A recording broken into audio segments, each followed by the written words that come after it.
Acte 75 des Gilets jaunes en ce samedi 18 avril 2020, Messi, où on espère la pluie. On se dit qu'Emmanuel Macron pourrait nous infliger la sécheresse après le coronavirus, mais non, c'est une chronique sérieuse. Après, Emmanuel Macron enrobe l'échec d'une époque de mensonges pour leur cause. Emmanuel Macron donc a réussi à ajouter un deuxième mois lors d'une seule allocution télévisée. Je ne sais pas si je suis le seul à avoir remarqué son petit air de directeur d'établissement des années 1980 qui va punir l'ensemble des élèves pour la boule puante lancée lors de la visite du recteur d'académie, alors qu'il sait très bien que les profs sont coupables.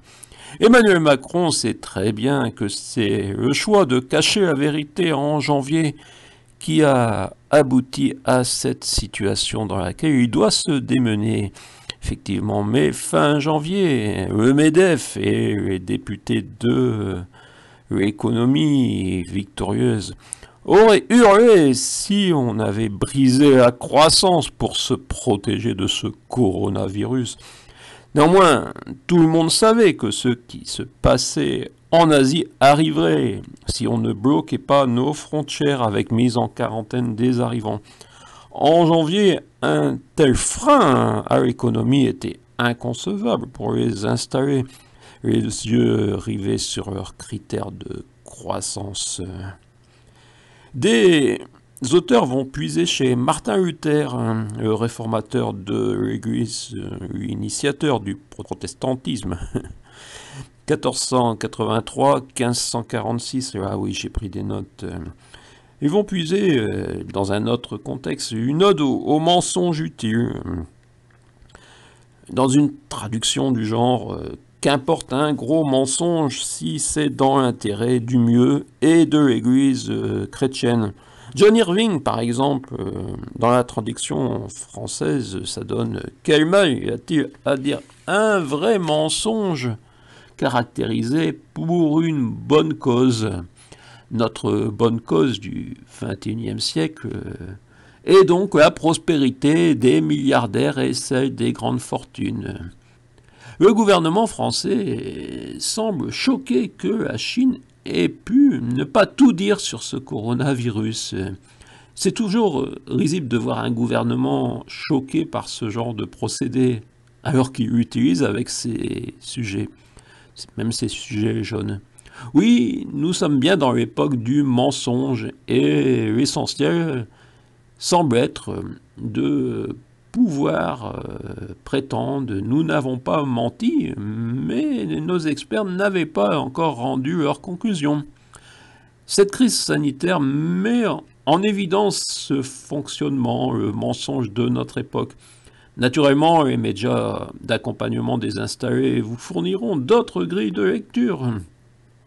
Le mensonge est partout, en haut, en bas, au quotidien, même dans un conseil municipal. Et tout le monde semble approuver en fermant les yeux. Donc, ne soyons pas surpris qu'au sommet de l'État, on croit en cette logique du mensonge pour l'intérêt général. Les procès staliniens exigeaient des innocents qu'ils récitent un mensonge. Des clans de menteurs associés n'hésitent pas à produire des scénarios grotesques et la justice parfois les suit.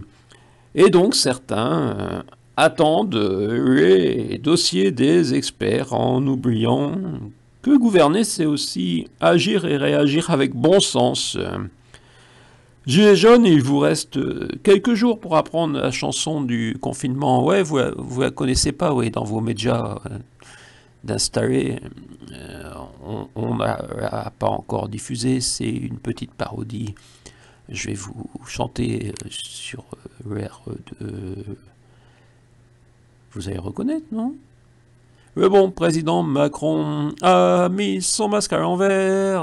Le grand Castaner lui dit « Oh mon Messie, votre sainteté est mal masquée. » C'est vrai, lui dit Jupiter, c'est exprès, c'est impérimé. Ouais, il y a plusieurs couplets comme ça, et les enfants devront le savoir. L'intégralité pour le 11 mai. Voilà, le 11 mai, c'est la chanson du bon roi Dagobert, devenu le bon président Macron.